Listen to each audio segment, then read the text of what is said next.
Sur ce film, Les Rivières pourpres de Mathieu Kassovitz, produit par Légende, nous avions beaucoup d'effets visuels, d'effets spéciaux, de trucages, comme sur la plupart des films. On avait des matte painting, de la retouche, par exemple pour le doigt coupé de la jumelle, des étalonnages spécifiques, toutes sortes de trucages qui ne sont pas destinés à être vus comme des trucages et qui normalement doivent passer inaperçus. Mais il y avait une séquence particulière. À la fin du film, les personnages sont pris dans une avalanche.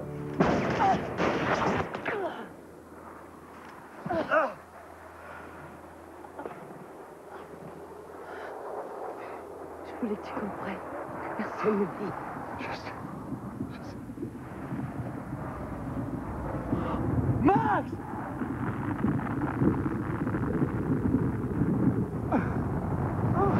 Max! Vite!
Sur l'ensemble des effets spéciaux, des effets visuels de ce film, plusieurs équipes ont travaillé en parallèle.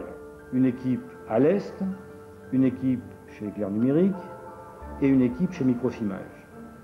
Le travail était divisé par séquences et la séquence de l'avalanche, pour laquelle il était très important que tous les départements soient réunis au même endroit, a été confiée dans son entièreté, à la fois tous les plans de la séquence et tous les travaux sur ces plans-là, à une équipe de Microsimage. Nous avons en gros deux parties. Il y a une première partie qui est à l'extérieur de l'avalanche. Nous voyons cette avalanche arriver de loin vers nous. Et une deuxième partie, alors que les acteurs se sont protégés derrière une chenillette, l'avalanche arrive sur eux et nous sommes avec eux à l'intérieur de l'avalanche. C'est donc deux problèmes différents auxquels il a fallu faire face. Dans le premier cas, nous avons des images de référence. On a vu des avalanches à la télévision, on sait ce que c'est qu'une avalanche vue de loin. Donc nous avions une référence visuelle à respecter et aussi à prendre comme modèle. Dans le deuxième cas, lorsqu'on est à l'intérieur de l'avalanche, là nous n'avions aucune référence. Personne n'a jamais raconté, ni n'a jamais filmé d'ailleurs, ce qui se passe quand on est à l'intérieur d'une avalanche. La recherche de stock shot n'a pas abouti de façon complètement satisfaisante par rapport à la mise en scène que Mathieu voulait, ce qui fait que nous avons été amenés assez vite à décider de faire, pour une partie en tout cas, les plans d'avalanche vus de l'extérieur en 3D, en images de synthèse. Le premier plan de la séquence de l'avalanche est un plan très large, avec toute la montagne, et où nous voyons l'avalanche qui vient de se déclencher et qui commence à dévaler la pente. Pour ce plan-là, au départ, nous n'avions rien, puisque la montagne n'existe pas, c'est la montagne du film, donc nous disposions d'un certain nombre de photographies, et le premier travail a consisté à fabriquer la montagne par la technique qu'on appelle la technique du matte painting.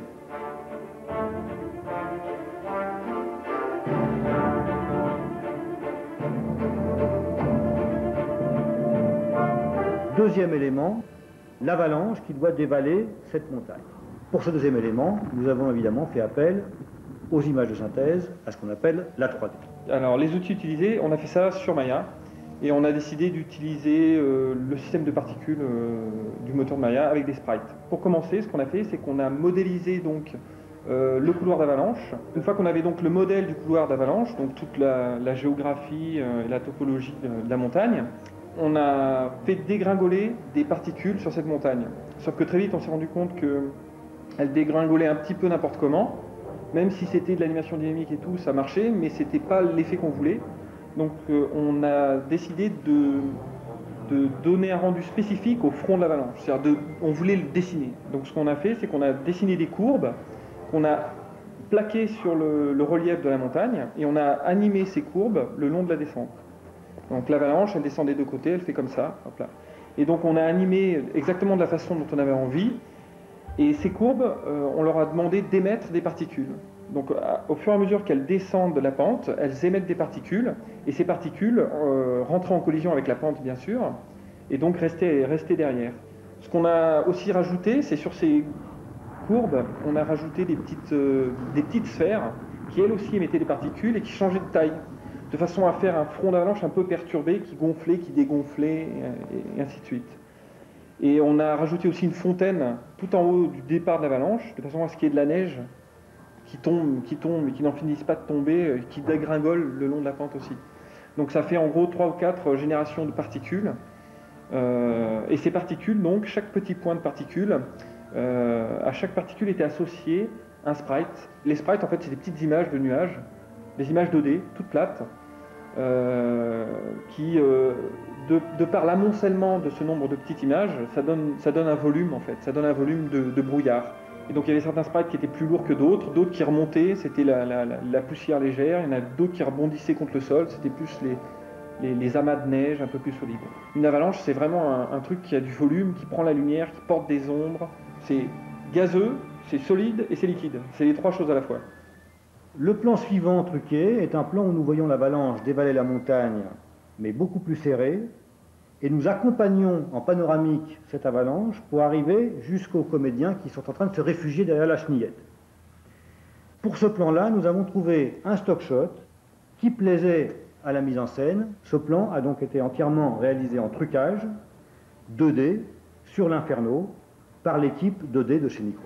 Pour ce plan de chute d'avalanche, on a eu besoin de 3 plans. En fin de compte. Un plan donc un stock shot avec cette avalanche, cette chute. Un décor fait en matte painting pour être raccord au premier plan et à l'ensemble de l'univers de la séquence. Et le tournage donc, des comédiens avec la chenille. Le plus dur a été bien évidemment de stabiliser, de retrouver le mouvement du stock shot qui donc était pris en hélicoptère. On a utilisé un système de grille pour pouvoir y arriver. Et une fois qu'on a eu ce tracking, cette stabilité du mouvement, on a pu l'appliquer sur le matte painting du décor général. Un des plans auxquels Mathieu tenait beaucoup était un plan dit subjectif de l'avalanche. Ce plan a fait l'objet d'un tournage évidemment de prise de vue réelle avec une caméra sur ski qui se dirige à très grande vitesse vers les comédiens. À partir de cet élément de prise de vue réelle commence le travail de la 3D qui va consister à traquer le mouvement de caméra, c'est-à-dire à détecter le mouvement de la caméra réelle pour le reconstituer dans l'environnement virtuel de l'ordinateur. L'animation des blocs a été faite de façon semi-automatique. Ça veut dire quoi? Ça veut dire que tous les gros blocs qui traversent l'écran ont été animés à la main. En fait, c'est un animateur qui a décidé le point de départ du bloc, jusqu'où est-ce qu'il arrive dans l'écran, à quel endroit il tape sur le sol. Et à partir de ce moment-là, en fait, c'est pour ça que je parlais de semi-automatisme, c'est l'ordinateur qui génère une explosion en fait. Ce gros bloc, il va exploser en plein de petits morceaux. Il y a aussi de l'animation automatique qui s'est faite pour les petites bastos, ce qu'on appelle les bastos, c'est-à-dire c'est des petits blocs qui dévalent la pente, qui partent du haut, qui arrivent jusqu'en bas et qui rebondissent en fait, mais très simplement et qui ne vont pas s'écraser, qui ne vont pas se fragmenter, mais qui juste dévalent la pente. Il y a un plan de transition entre la première partie extérieure avalanche et la deuxième partie intérieure avalanche, qui est le plan où Vincent Cassel se réfugie derrière la chenillette au moment même où l'avalanche leur arrive dessus. Dans ce plan-là, nous avons tous les éléments du trucage de l'avalanche. Et pour que ce soit un peu plus réaliste, on a dû modéliser en 3D donc cette chenillette, de façon à ce que nos blocs 3D, quand ils tapent contre une paroi de chenillette, ils tapent contre quelque chose. Le compositing consiste à prendre des éléments, de récupérer les éléments de toute la chaîne, du tournage, de la fabrication 2D, 3D, les différents éléments qui peuvent être fabriqués tout au long d'un plan, d'une séquence, et de les uniformiser, de les marier. Dans ce plan, comme dans beaucoup, ça a vraiment été un jeu de sandwich. On avait une multitude de couches, d'éléments les uns devant les autres. Le background, vraiment l'image tout au fond, c'était le lointain, les montagnes. c'était un matte painting, fait donc à partir de photos réelles. La couche de 3D pour ce qui était du front d'avalanche qui passait. Comme le disait Nicolas, des petits bouts, des petits éclats de neige aussi qui enrichissaient la dynamique. Et après, le gros flux, une fois qu'on était rentré dedans, le gros flux de l'avalanche pour qu'on sente une masse sombre autour de nous, tout en voyant quand même encore un peu les comédiens. Je pense que le plus dur de cette séquence, surtout arrivé dans l'avalanche, c'est d'arriver à sentir cette présence de la neige alors qu'on est dans un univers tout blanc. On a donc fabriqué avec la 3D un certain nombre d'éléments séparés, les gros blocs, les blocs moyens, les petits blocs, ce qu'on a appelé les turbulences, ce qu'on a appelé les bastos. Tous ces éléments-là étaient bien sûr en 3 dimensions, avec du modelé, avec des ombres, mais globalement, ils étaient tous dans une gamme de blanc assez restreinte entre le gris assez clair et le blanc pur. Certains plans allaient chercher jusqu'à une dizaine de couches minimum, de toutes les mettre les unes sur les autres, sachant qu'on n'a que du blanc et un petit peu de cru, et qu'en mélangeant subtilement tout ça, on arrive à créer une profondeur.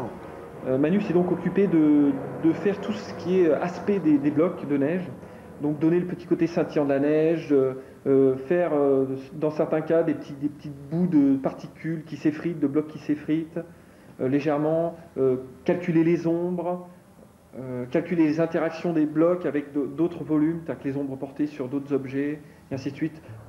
En termes de ressources, les PC qu'on avait avaient 2 Go de RAM, et je pense qu'on est allé vraiment aussi loin qu'on pouvait avec le soft, qui est quand même un des meilleurs softs sur le marché. Et on lui a tiré dessus vraiment au maximum de ses possibilités. La 3D et la 2D sont restés très proches sur ce projet, pour cette séquence, parce que sans arrêt, il a fallu faire des allers-retours pour pouvoir pousser plus loin, peaufiner les réglages, pour que cette intégration, cette fusion se fasse vraiment à ces plans. Et donc à tout moment, on faisait du ping-pong pour améliorer soit la 3D, soit la 2D, de se renvoyer des éléments pour essayer un peu plus, un peu moins. Et ça a été très, très gratifiant, très enrichissant de mélanger complètement les deux équipes pour ne faire qu'une. Il y avait toutefois des liens tout à fait étroits, à la fois techniques et humains, à organiser entre les diverses équipes, évidemment, et notamment entre, d'une part, l'équipe de l'Est et l'équipe de chez Éclair, et d'autre part, l'équipe de Microsimage et l'équipe de chez Éclair. C'est d'ailleurs, je crois, une des spécificités de notre approche du travail des effets visuels sur les films en France, en tout cas, que de chercher à faire travailler ensemble plusieurs équipes, d'une part parce que nous savons bien que chacune des équipes ne peut pas forcément absorber des volumes de travaux aussi importants que ceux que nous serons maintenant amenés à faire sur les films, et d'autre part parce que cette diversification des équipes nous permet d'être plus pertinents sur le choix de ces équipes par rapport à la nature des travaux à faire.